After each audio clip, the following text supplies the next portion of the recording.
बोलिए बांके बिहारी लाल की जय। बोलिए जुगल जोड़ी सरकार की जय।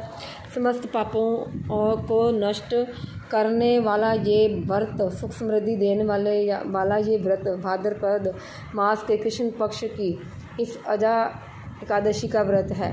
आज भगवान विष्णु के उपेंद्र स्वरूप की पूजा आराधना की जाती है। व्रत और पूजा का विधान तो सभी एकादशियों का एक ही है और एक एकादशी भी इसका अपवाद नहीं। धर्मराज युधिष्ठिर ने विनय पूर्वक भगवान श्री कृष्ण से कहा, हे देवकी नंदन, अब आप मुझे भाद्र मास के कृष्ण पक्ष की एकादशी के बारे में बतलाइए। इसका नाम क्या है, विधान और महात्म्य क्या है, ये जानने की मेरी बहुत इच्छा है। भगवान श्री कृष्ण ने कहा, हे कुंती पुत्र, जन्म जन्मांतर के सभी पापों को नष्ट करने वाली इस एकादशी का नाम अजा एकादशी है।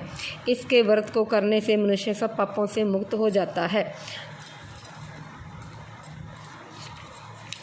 जो मनुष्य इस दिन भगवान श्री ऋषिकेश का पूजन करता है उसको अवश्य वैकुंठ की प्राप्ति होती है। अब मैं इसकी कथा कहता हूँ, आप ध्यानपूर्वक सुनिए। सतयुग में सूर्यवंश में सत्यवादी हरिश्चंद्र नामक एक महान प्रतापी चक्रवर्ती सम्राट थे।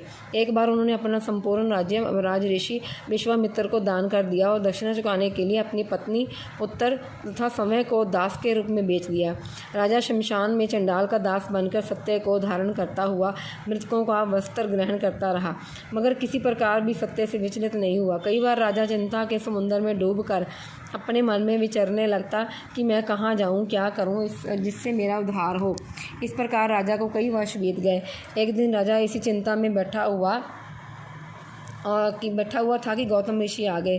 राजा ने उनको प्रणाम किया और अपनी दुख भरी गाथा सुनाई। राजा की बातें सुनकर गौतम ऋषि ने कहा, हे राजन, आज से 7 रोज बाद भाद्रपद मास के कृष्ण पक्ष की अजा नाम की एकादशी आएगी।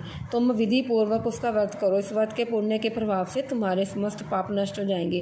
राजा ने गौतम ऋषि के कहे अनुसार एकादशी आने पर विधि पूर्वक व्रत का वह जागरण किया। उस व्रत के प्रभाव से राजा के समस्त पाप नष्ट हो गए। आकाश में बाजे बजने लगे और पुष्पों की वर्षा होने लगी। ब्रह्मा, विष्णु, शिवजी तथा इंद्र आदि देवता भी उसके सामने आकर उपस्थित हो गए। उसने अपने मृतक पुत्र को जीवित और पत्नी को वस्त्र तथा भूषणों से युक्त देखा। उस व्रत के प्रभाव से राजा हरिश्चंद्र को पुण्य राज्य मिला और अंत में सब परिवार स्वर्ग को गए। अंत में भगवान श्री कृष्ण ने कहा, हे युधिष्ठिर, आज की अजा एकादशी के प्रभाव से ही हुआ। जो मनुष्य विधि पूर्वक इस व्रत को धारण करते हुए रात्रि जागरण करते हैं, उनके समस्त पाप नष्ट होकर अंत समय में स्वर्गलोक की प्राप्ति होती है।